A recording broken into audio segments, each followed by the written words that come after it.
facing our fears, laughing through the chaos and drinking some beers. So here's to the laughs, the crumbs and the cheers, all the awkward moments, and we're still here. Cause in the end we're just doing our thing. It's our crazy life, oh, one more thing. One more thing. Oh! Hey! How you doing, everybody? It's Rob. Welcome to Oh, and One More Thing. And I'm Brian. We're your dad duo for the next 30-ish minutes. Yeah, give or take. Give or take. You know, dads seem to know a little bit about everything. Mm-hmm. And that's what makes this podcast so fun. We can talk about anything and everything. Yes, we can. Hey, on that note, we're Gen X. Well, of course we are. Well, I'm barely. Well, no, you are Gen X. I know, I am Gen X. You squeaked on in. But I squeaked in. I found a list of 10 things that can determine if Gen X, if you're normal or not. Now, what do you mean if you're normal? Well, I'm going to read them to you. And now, if you're a normal Gen Xer? Normal Gen Xer. Okay. I aced all 10 of these.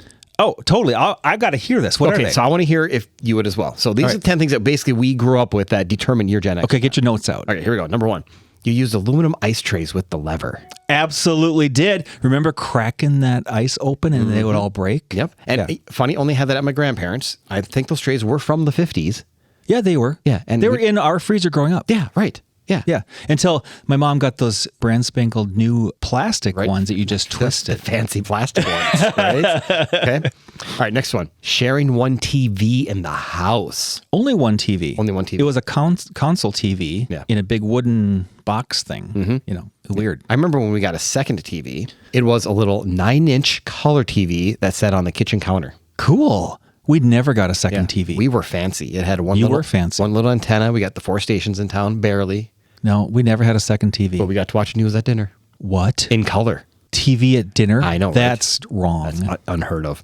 How about writing checks in the store? All the time. Right?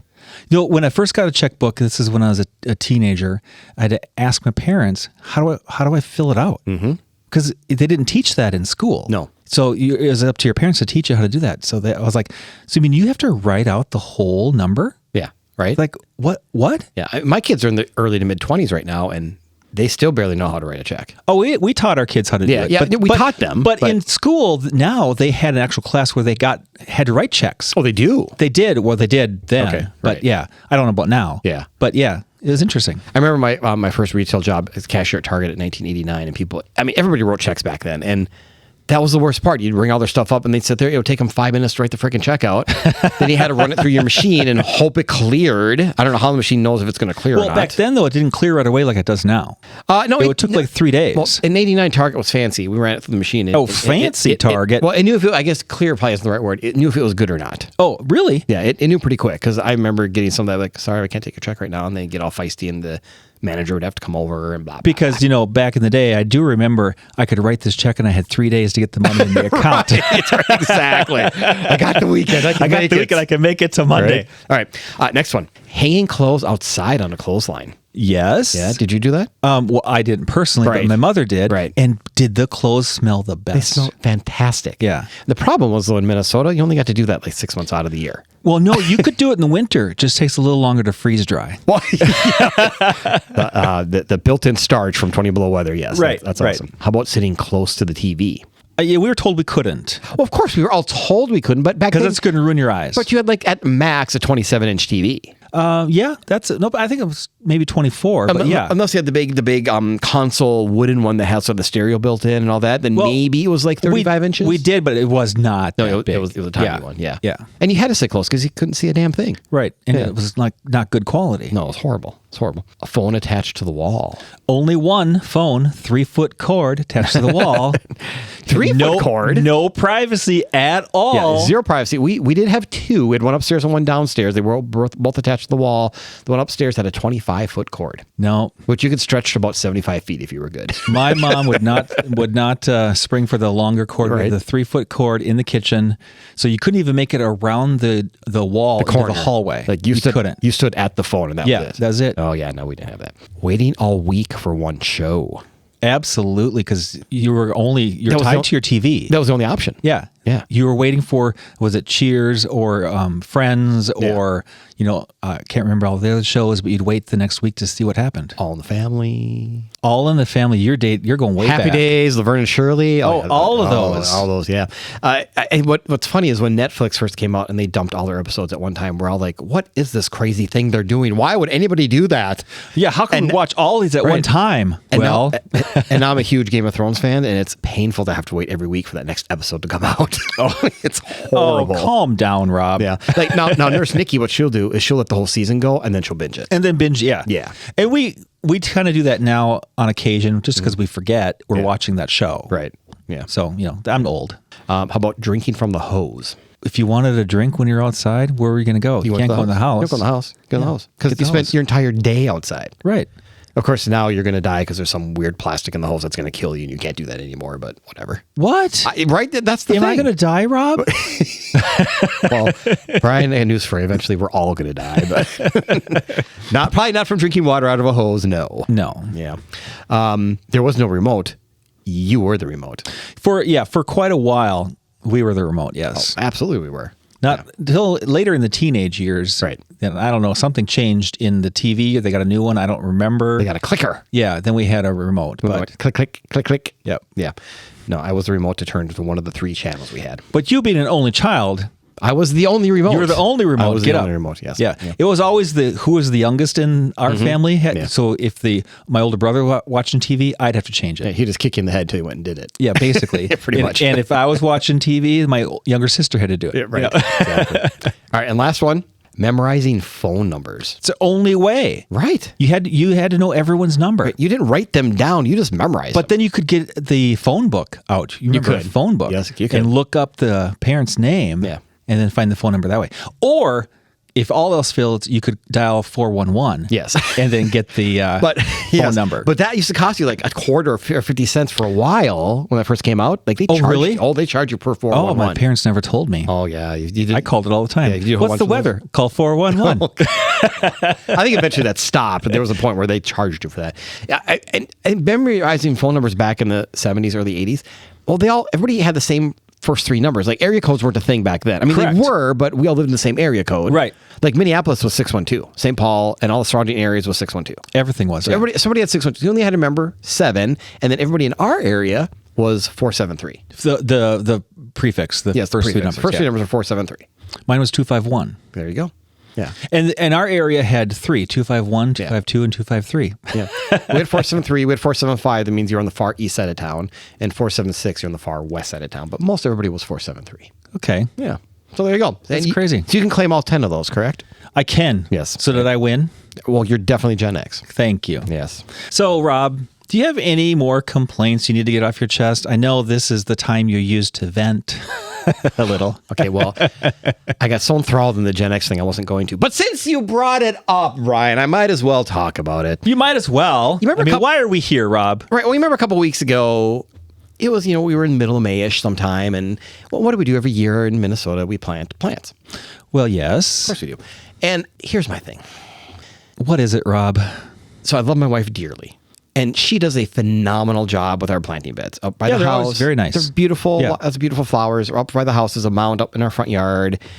And quite honestly, if it was left up to me, they would be maybe dirt, maybe some sort of a hosta that just keeps coming back every year until I kill it. Right. They'd be nothing. She Right. does such a fantastic job, and I appreciate the fact she puts so much You're work really into it. buttering her up. The logical side of me says, why the hell am I dropping $150 to $200 every year for shit we know that's just going to die in 6 months? Right. Why are you doing that, Rob? Every year. Save your money. So we planted a little bit earlier this year because the weather was fantastic. They're called perennials. Right. I know. But so we were trying to beat the rush because there's a couple weekends where it's insane at the garden center. Yeah. So we went a little bit early. We're like, oh yeah, the weather's fine. We'll plant them. It's Minnesota, Rob. 3 days later, we got a freeze. And those annual flowers died. Not all of them, but the ones not by the house all died. So guess what we did the next weekend? You had to replant. Spent another how many dollars on more things that are just going to die in 6 months? Now, Rob, that's like throwing money away. It is. But they look fantastic. They do look nice. And I'm very proud of my wife for all the work she puts into them because they look great. When I got here today, because we always record at Rob's house, they looked very nice. Yeah, they look very good. Yeah. But once that kind of is out of the way, that means I am ready for boat season. Yay, boat season. It's upon us. It's upon us. Early June. Let's go, baby. Yeah? Water's still a little chilly, but... Well, you're not getting in the water. Well, no, not yet. It's about sitting on the water. Well, unless you have to pee really bad, then you force yourself to get in the water. Gross, Rob. You don't pee in the lake? No. Really? No. I don't Well, maybe something. Okay. I'm not going to talk about it. There's no public proof you've done that. Right.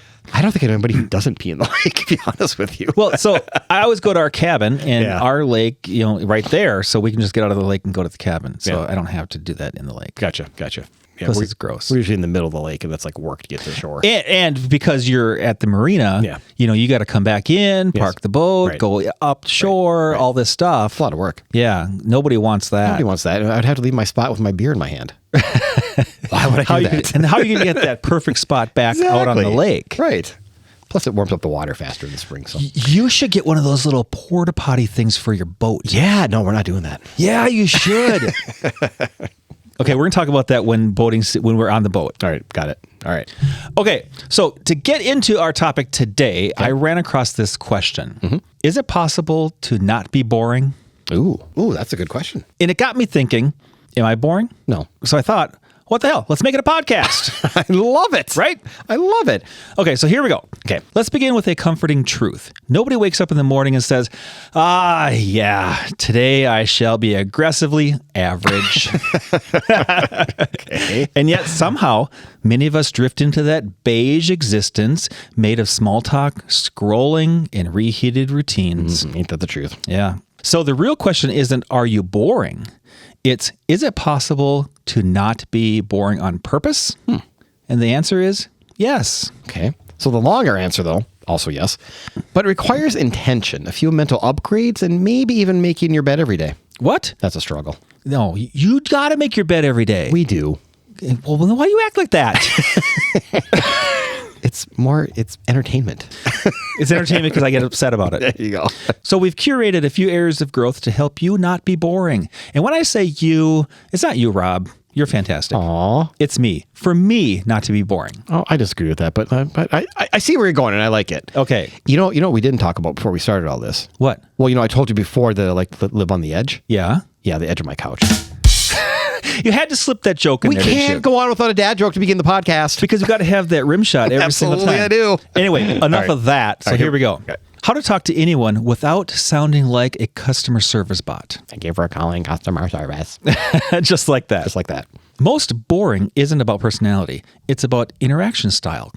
If you stick to safe, surface level questions, you'll keep getting safe, surface level conversation. Very true. That seems simple, right? That's not a personality flaw. It's just low risk communication. The fix isn't to become louder, funnier, or more charismatic overnight. For reference, refer to magnetism. Do you have it? It's a podcast. Yep, there it is. The fix is simple. Be curious out loud. So instead of asking questions people have answered 100 times, ask the ones they wish someone would ask. So instead of, hey, what do you do? Right? Why don't you try, what part of your job do you secretly love? Or what's something about your work that would surprise people? So do you think you could really say that? So, Rob, what is it about your job you secretly love? Well, I still think I would maybe ask, what do you do? And say, oh, that's kind of cool. So what do you really love about that job? Like, I think you could so lead you could into it a carry little that bit. into Yeah. the conversation. Yeah. But the idea, I think, behind that is getting a little bit more than just the, hey, what do you do? Right. Yeah.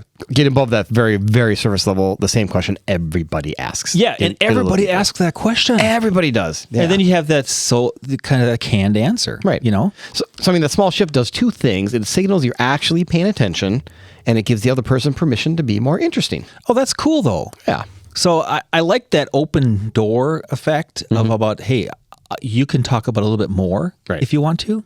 I like that. Yeah. So I don't know if I like secretly love, but I think there's a way to change that question up just to be more interesting. Right. All right, next one. Make it a conversation, not an interview. Why not? Well, because a lot of people accidentally sound robotic because they stack questions like a checklist. Oh, that's me. Where are you from? What do you do? How long have you lived here? So it's not a conversation. That's a flippin' survey. So instead, react before you redirect. When someone answers, grab onto something they said and explore it. You said you just moved here. That's a bold move. What made you pick this place? So I'm See sorry. how that, I you're know. laughing, but see I how know, I'm that laughing. kind of changed the essence of, so you moved here, huh? All I can think of as soon as you said that was the movie Dodgeball, which I think we talked about this off podcast. That you've never seen the movie. No, I haven't seen the movie. Jason Bateman is is one of the broadcasters in there, and he goes, one of his comments is, "That's a bold move, Cotton." Cotton's the other broadcaster. That's all I can think of when he said that was, I was waiting for the Cotton to come out. "That's a bold move, Cotton." Well, had I known that reference, I could have said that. Sorry, I didn't mean to go off on that, but that made me laugh. So you know you're just asking questions, but you're also building a thread. Right. So that's the idea behind that. Right. Good answer, Cotton. All right. Use specific curiosity. So vague is basically boring. Generic questions get generic answers. Specific questions unlock stories. Okay. So, how was your weekend? Good. What was the highlight of your weekend? Now you're getting somewhere. What's something small that made your weekend better? Now you're getting personality. Something small that made your weekend better. Now, so I think I can ask that of you because we're friends. Right. But if you're a total stranger, how do you phrase that differently that doesn't sound like weird? Well, would you ask a total stranger how was your weekend to begin with? Yeah. You would? Well, I did it on the phone today with people at work. I mean, I've only been working with this person for a couple of weeks. Okay, but we talked about the weekend. But you had somewhat of a relationship with them. Okay, before you're you asked right. that So question. you're right. I know them from previous weeks prior, but right. But I get that. How was your weekend? Good. What was the highlight? What did you do? Right. So phrase it just a little bit different. Yeah. So continue to ask intriguing questions. Right, Is what I'm getting out of that. Right, because curiosity shows effort, and effort is interesting. Well, there you go. Right. Way to tie that back. Love it. Okay, so follow the energy. People accidentally kill conversations by ignoring what the other person is clearly excited about. Uh-oh. What? I do this once in a while with my wife. Oh, no, you have to learn how to listen. No, I listen to her, but sometimes she starts talking about work, and sometimes I drift off a little bit. You need to be focused. I know, Rob. that's why I said And it. you got to pick out things that she says so you can respond to them. I know, and I do. But as soon as you said that, I'm like, oh shit, I do this once in a while. Okay. And I can't do that. I mean, I 100% agree with you. I have to follow the energy, and she's Right. excited about it. Right. Okay. I can't just let her hang. So that's why I said, oh, it's like it's on me. Oh, Yeah. we'll watch for I'm improvements. learning things. Oh, good. Love it.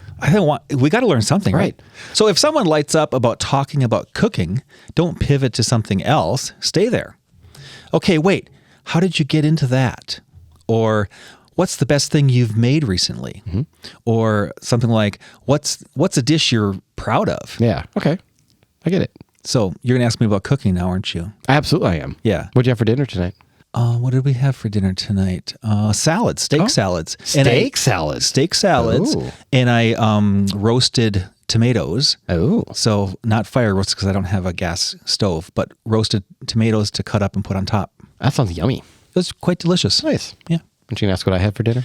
Oh yeah, Rob, what did you have for dinner? Sorry, I'm not paying attention to what we were just talking about. But Rob, what did you have for dinner Oh, not tonight? nearly as exciting as yours. Did it come out of a can? No, it did not. It came out of the freezer. Thank you very much. But it was good. It was healthy. It was a teriyaki chicken with broccoli and carrots and rice. It was super good. Well, that sounds good. And a side with a peanut butter and jelly sandwich. Oh, now you lost me there. I love peanut butter and jelly, though. I know, it was really good. So anyway, energy is a map. Yes. So the idea is to follow that map. Yep, absolutely. Offer, don't just extract. What does that mean? So if you only ask questions, you can still come off like a polite robot. Good conversations are a loop, not a one-way street. Oh, so that's where it gets tricky. Right. Because sometimes you don't have a follow-up, and so you just kind of like, what? And What am I going to do next? Your wheels are spinning trying to think of that follow-up. Yeah. That's hard. Yeah. So when someone shares something, give a little piece of yourself back. You love early mornings. That's impressive. I've been trying to become that person, but my snooze button is undefeated.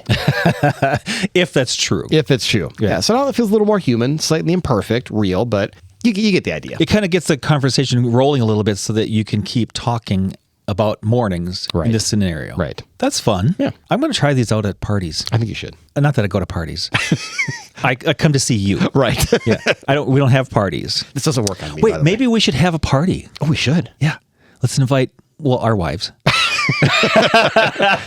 That's good enough. Okay, that's enough. So conversation isn't a performance where you need to impress people. It's a treasure hunt. Ooh, I like that. Where you're trying to discover what makes someone light up. Do you remember the 70s game show Treasure Hunt? No. You don't? 70s, was I Okay. watching TV? that's Yeah, true. a lot of it. All right. So you need to go find some YouTube videos and find it. It's a really stupid game show, but it's fascinating. Okay. I like the premise of a treasure hunt. Yeah, it's kind of cool. Okay. Anyway, moving on. So anyway, here's the twist. When people feel seen, heard, and interesting, they associate that feeling with you. That's why curiosity is socially contagious. You don't become interesting by performing. You become interesting by noticing better. There you go. Hey, Brian. Hey, Rob. We all know that Spring Green fertilizes our lawn and sprays for weeds. And it looks fantastic. Did you also know they offer a bunch of other services? Like making mosquitoes go away? We love our mosquito-free yard, especially in Minnesota. You know mosquitoes are the official state bird, right? I'm fairly certain it's the loon, but yes, no mosquitoes rock. And liquid aerations rock. And mechanical aerations and overseeding and lawn insect control. Oh my!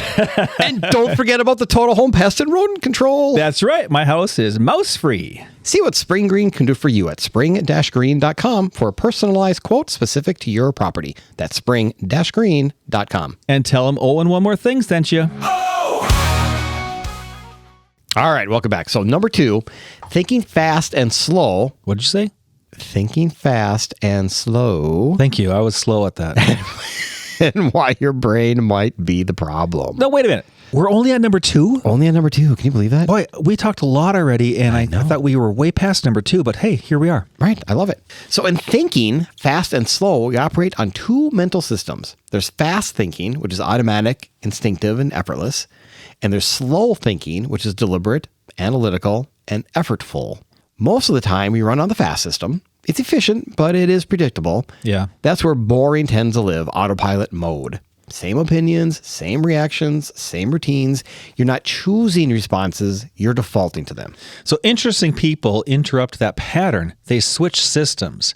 They pause for a second longer before responding. They question their first reaction instead of trusting it blindly. Like me, I trust everything blindly.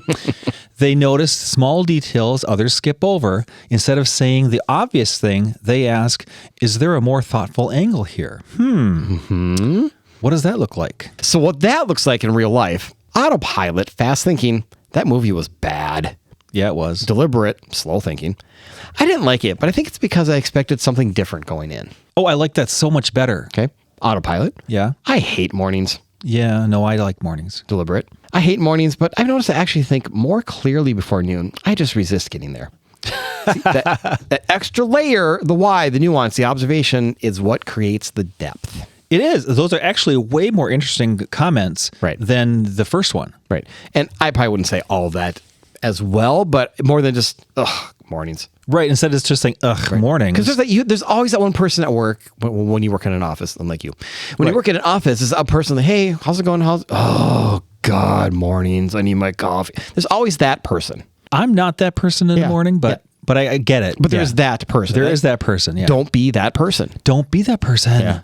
Don't be that person. Oh, that's cool. I hate mornings. I just need some coffee. It'll wake me up. I'll feel better later today. What I've always noticed about mornings is that's when I'm most energetic. You know, I just feel great. Like the sun is coming up. It's all like fresh and new. And by the time it rolls around to noon, I'm like, the day's over. Yeah. I'm done. Well, that's because you're old. What? Yes. I'm a bit older than you. When you're in your 20s, it's just reversed. Like the mornings suck and the midnight to 3 a.m. is the best. Because you can stay up all night long. Right. I can barely make it to 8 o'clock. 8 is a stretch. So the next one. Not the next one. This is still part of 2. So why this matters socially. Depth is attractive because it's rare. Most people react. Fewer people reflect. Ooh. That's a strong statement. Yes, it is. When you slow down your thinking, your opinions become more original. Mm-hmm. Your stories become more detailed.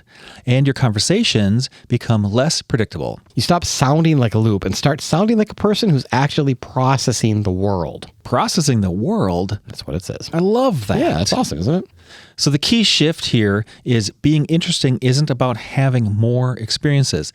It's about thinking more deeply about the experiences you already have. Fast thinking keeps things moving. Slow thinking makes things meaningful. And meaningful, that's what people remember. Right. Yeah. You're going to remember the good conversations, not the quick passerby ones that are 3-word answers. And so if you were at a gathering, a party, whatever, and you had this conversation and it got really in depth, what do you think you're going to remember the next day? Right. That conversation with that person because Exactly. they were magnetic. Right. What?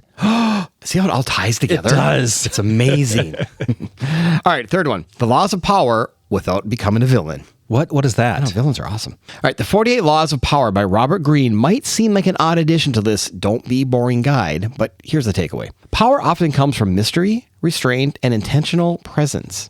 You don't need manipulation. You need awareness. Speak less than necessary. Say things that land.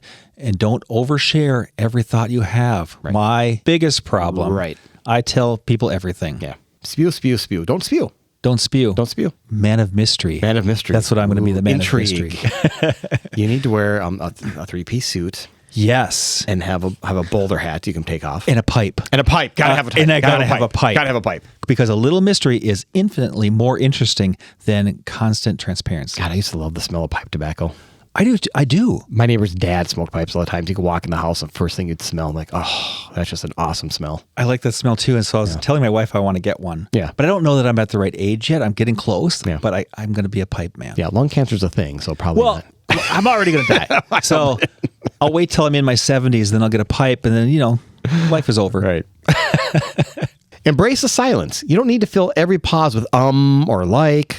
Kind of like I do a lot. Yeah, I've already cut all those I know out of you this. have. I know you have. Confident, brief pauses are better than filler words. Filler words. Worlds. Filler words. Sometimes words are hard. They are. Yeah.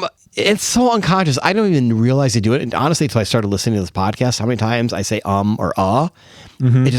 it's not even in my conscience anymore. It just happens. Right. I'm so regulated to doing that. I had to take a speaking course once when I was in one of my corporate worlds. Mm-hmm. And we went through learning this whole thing about Yeah. And when you had to give your presentation, your speech, all you could hear in the background if you said was someone scratched the piece of paper. Yeah. And you were counted every time you said it. So you were like, it was drilled into me. You can't say that word. Now, of course I say it. Right. But I'm so much more conscious of it because of that experience. Yeah.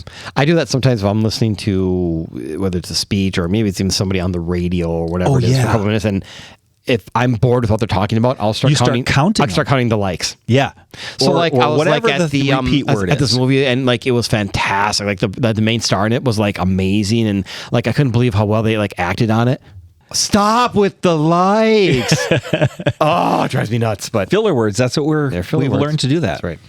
The power of good habits. Habits shape personality more than intentions do. Don't become interesting by wanting to be interesting. You become interesting by doing interesting things consistently.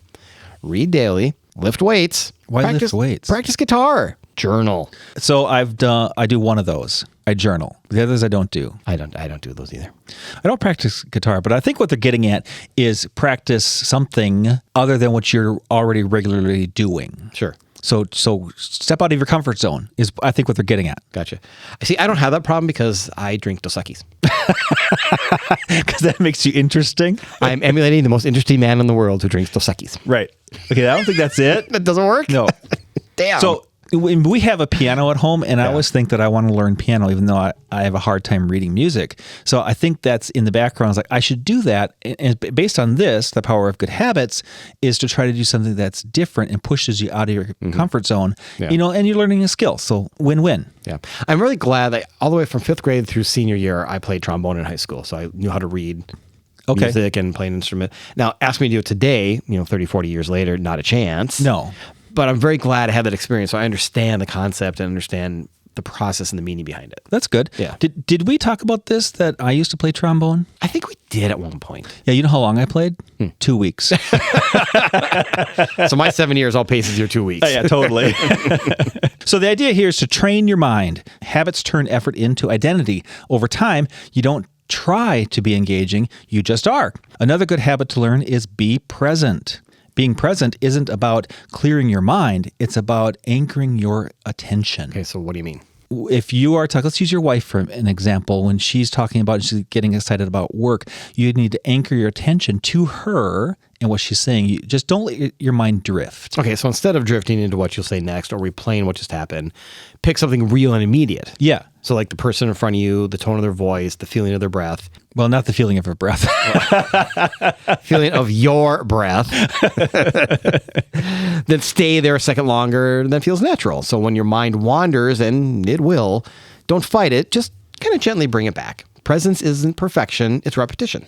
Okay, that's cool. That's a great way to think about that. So the simplest way to think about it, be where your feet are and give your full attention to what's in front of you. And it's not I don't think it's an easy thing to do. No. I mean, it takes practice. Yes. Yeah. So being present is hard sometimes, but you just got to keep doing it over and over. And what's funny, we've talked about this being present multiple times in different episodes on this podcast. Oh, I know. Right. It's a consistent theme as we dig into some of these topics that, dude, just freaking be there.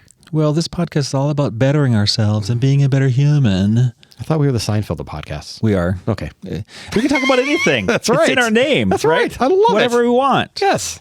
So number 5 is, when is enough enough? There's a trap hidden in self-improvement. Constantly upgrading yourself so you don't feel basic. I'm doing the air quotes, basic. Basic bitch. But endless optimization can make you exhausting instead of interesting. Is that part of my problem? I'm constantly trying to improve myself. I don't think you're exhausting. Well, that's good. Thanks, Rob. Absolutely. So sometimes enough is enough. Depth beats volume. One meaningful hobby beats 5 shallow ones. But I have 5 meaningful hobbies. One strong opinion beats 10 borrowed ones. I like that. I like that. So have an opinion. If you are staying neutral on everything, you're invisible. Yeah. It's okay to have an opinion, just don't be too polarizing, I believe, correct? Is that kind of where we're Right. You don't leaning? want to push people away. Right. But, I guess that takes a little bit of finesse. Yeah. How to share your opinion and not alienate people. Right. So you don't need to argue, but maybe stand for something like love jazz. I like jazz. I Hate don't say I love it. Well, hate olives. No. I hate olives. You hate olives. I You hate have a very strong opinion of that, and I love Not a olives. fan. Think mornings are superior. Yes. See, This there- guy right there here, you go. mornings are superior. Believe books are better than... Why would you put this in here? Believe books are better than podcasts? Because I wanted you to. What is wrong with you? Because I wanted you to get irate over that. You have no idea. Oh, goodness. So, original thought, even small, is compelling. Yeah, and podcasts rule. Well, this one does. Well, we try. All the other ones suck. No, they don't. Oh, you're right. They don't. There's a lot of good ones out there. All right. Number 6, less doing, more living. Yeah, Love baby. it. You don't need to hustle your way into charisma. Well, sometimes I do. Sometimes. You. In fact, trying too hard is usually what gets in the way. Some of the most compelling people you'll meet aren't performing or optimizing every moment. They're just fully there. They're not half listening while thinking about what to say next, Rob. They're not checking notifications mid-sentence. Sometimes I do that. Apple Watch people. Sometimes. They're not mentally somewhere else. Usually, a lot of times I'm mentally somewhere else. They're present. And that presence does the heavy lifting. Like the Dos Equis man. Like a little Dos Equis man. It's not about doing less in life. It's about fragmenting yourself less while you're doing it. So while you're in a conversation, just be in the conversation. And that's hard right there. It's very hard. When you're eating, actually taste the food. Don't just gulp it down. That's right. Enjoy the savor the moment. Yeah, that's part of my retail history because Because you had to eat fast because you had to get back on the floor. because you didn't have much time, Yeah. so you just scarfed it down. So that is a hard habit to break. And when you're raised in a family where you just eat fast to get away from the table, Right.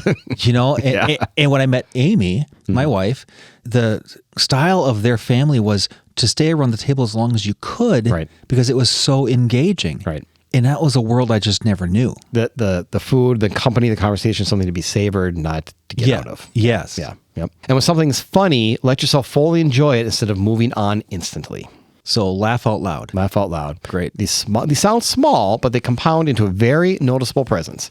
So attention isn't just something you have, it's something you give. And when you give it freely, people feel it. That's what makes you magnetic. And What? yes, this might sound familiar. If it doesn't, go back a couple episodes. Go back up. See, I love tying these together. This is all amazing. there. So we're on number 7, reduce passive consumption. Uh-oh. I'm in trouble here. Oh. Scrolling all day gives you opinions that aren't yours and stories that you didn't live. Social media. What? I know. Consumption feels productive but produces nothing. Yep. create more than you consume. You should write. You could build. You got to practice, practice, practice. And always do what we try to do on this podcast is learn something. And if all else fails, just keep on trying. You can't be interesting if you're only absorbing other people's lives. Just keep swimming, just keep swimming, just keep swimming. It's a great movie. It's a great movie. If you don't know what we're talking about, shame on you. If you have kids, you know what we're talking about. All right, number 8, develop something you're good at. Competence is attractive. Mastery is fascinating. You don't need to be world class, but be known for something. The friend who cooks, Brian. Thank you, Rob. The friend who lifts, Jeff Doxey.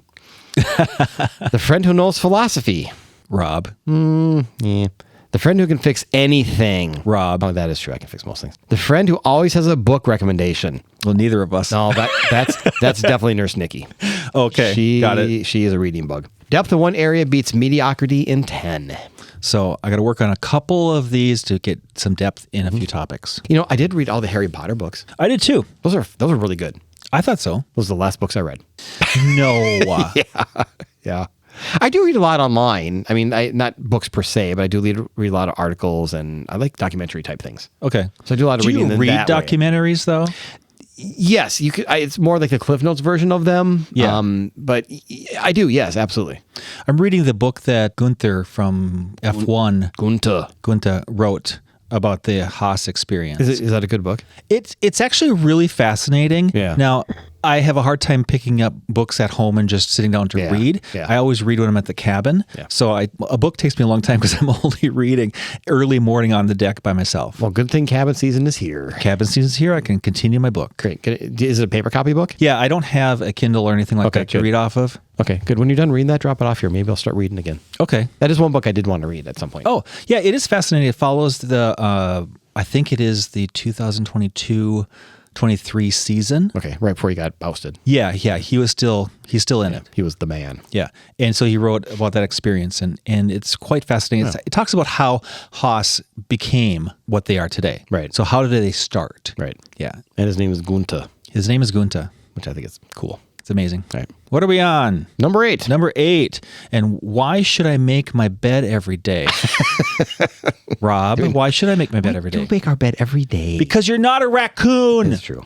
Also, because small wins compound. Making your bed signals order, discipline, and momentum. It's less about the bed and more about your identity. When you keep promises to yourself, even tiny ones like making the bed, you build self-respect in yourself. And when you have respect inwardly, you can have it outwardly. Yes, you can. So the one thing to remember is self-respect radiates. Nobody calls someone boring who clearly runs their own life. Mm-hmm. And you know those people who don't make their bed, and if you see their bedroom, you're kind of like, eh. Well, I don't think you've ever been upstairs in my house. I have. So Yes, I you'll have. never see my bed unmade. I have been upstairs in your house. Okay, sorry about that. You were there, weren't you? Maybe I was. Maybe you weren't. Oh, Rob, see, you're funny. Let too many things out of the bag. All right. So, is it possible to not be boring, Yes. but not by trying to appear interesting? Okay. You stop being boring when you live intentionally, think beyond autopilot, build habits, tell better stories, care deeply about something, stay curious, and occasionally, this is one for you, Brian, make your bed like you're a functioning adult. I do that I know already. you do.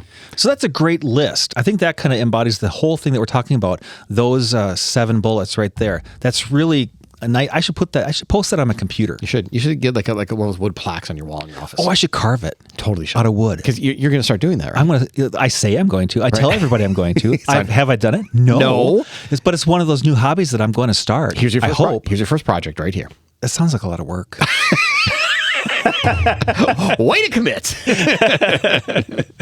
So anyway, it's that simple. The hard part, applying it. So practice, practice. And maybe someday soon, you may come to realize that you are not boring. You are exactly where you were meant to be, in the center of it all. Hanging out with the Dos Equis man. Hanging out with Dos Equis, man. What is that? Hanging out with Dos Equis. Dos Equis. Dos Equis. Dos Equis. This is weird. Weird is good. Yeah. As always, please follow us on the socials on Oh and One More Thing Pod on Facebook and Instagram for highlights and news of our upcoming shows. And if you have a show idea for us or just want to give us some feedback, send us an email to ohandonemorethingpod@gmail.com. We'd love to hear from you. And we'd love to get some additional topics, people. Let us know. Yeah, help us out. And we also have some merchandise. T-shirts and caps. If you're interested, just send us an email. Oh, and one more thing. Boring isn't a personality trait. It's a byproduct of being on autopilot. Choose direction, choose growth, choose presence, and if all else fails, take a wrong turn on purpose and see where it leads. Oh, I like that. Even that will give you something worth talking about. That's cool. Okay, bye, everybody. Bye. So the last time I took a wrong turn, it was a dead end. Was there a donut?